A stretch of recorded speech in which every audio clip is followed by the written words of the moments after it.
Assalamualaikum warahmatullahi wabarakatuh. Perkenalkan, nama saya Sayyidah Aziza Hidayati dari UPBJJ Surabaya. Di sini saya akan melakukan kegiatan praktikum 1, yaitu tentang mengamati ciri-ciri makhluk hidup.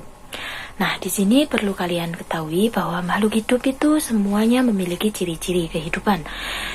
Dan ciri-ciri tersebut membedakan antara benda hidup atau makhluk hidup itu sendiri dengan benda tak hidup atau benda mati.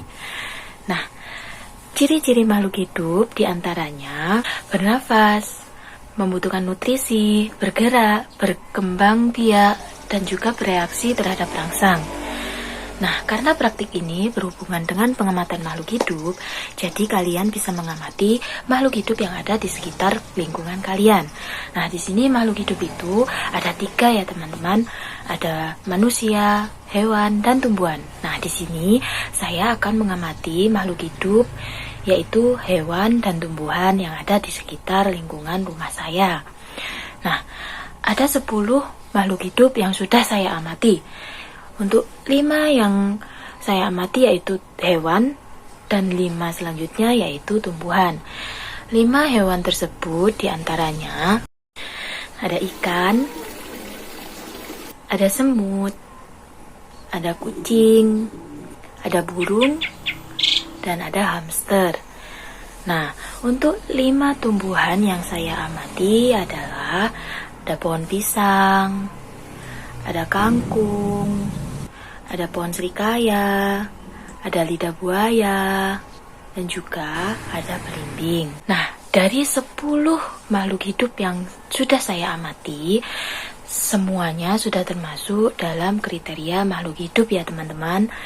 Nah, dari pengamatan yang saya lakukan pada makhluk hidup tersebut, memang benar jika mereka semua bernafas, membutuhkan nutrisi, bergerak, bereaksi terhadap rangsang, dan juga berkembang biak. Tetapi, tidak semua makhluk hidup itu memiliki ciri-ciri yang sama.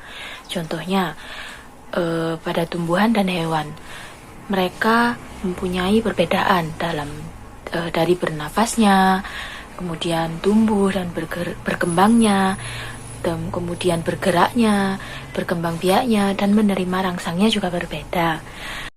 Nah, untuk hewan, bergeraknya menggunakan alat geraknya seperti kaki, sayap, sirip, dan lainnya. Sedangkan tumbuhan bergerak karena adanya rangsangan dari luar, misalnya cahaya matahari dan media pertumbuhan.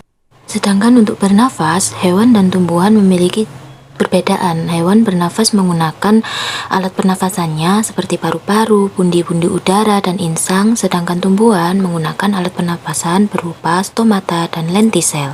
Sedangkan untuk makanan, hewan dan tumbuhan membutuhkan makanan. Untuk hewan, ada yang pemakan daging, tumbuhan, dan biji-bijian, sedangkan tumbuhan memakan unsur hara di tanah dan membutuhkan air. Nah, hewan dan tumbuhan mengalami pertumbuhan. Hewan dan tumbuhan yang awalnya kecil akan tumbuh menjadi lebih besar dan dewasa. Nah, sedangkan berkembang biak, hewan dan tumbuhan mengalami berkembang biak. Ada hewan yang berkembang biak dengan cara bertelur dan beranak, tumbuhan berkembang biak dengan cara vegetatif dan generatif. Nah, selanjutnya peka terhadap rangsangan. Hewan dan tumbuhan memiliki kepekaan terhadap rangsangan. Peka terhadap rangsangan adalah kemampuan makhluk hidup memberikan tanggapan terhadap suatu rangsangan. Rangsangan dapat berupa cahaya matahari, sentuhan, air, dan lainnya. Nah, berikut ini adalah hasil data pengamatan yang sudah saya lakukan pada lingkungan sekitar tempat tinggal saya.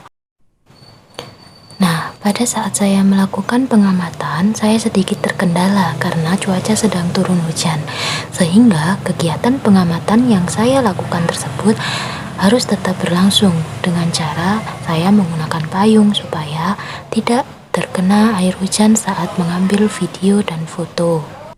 Saya merasa antusias dalam kegiatan ini. Saya bisa menemui beragam macam makhluk hidup di lingkungan sekitar saya. Semoga kita semua bisa selalu menjaga dan peduli terhadap makhluk hidup di sekitar kita. Nah, sekian dari hasil pengamatan praktikum saya terhadap ciri-ciri makhluk hidup. Terima kasih. Wassalamualaikum warahmatullahi wabarakatuh.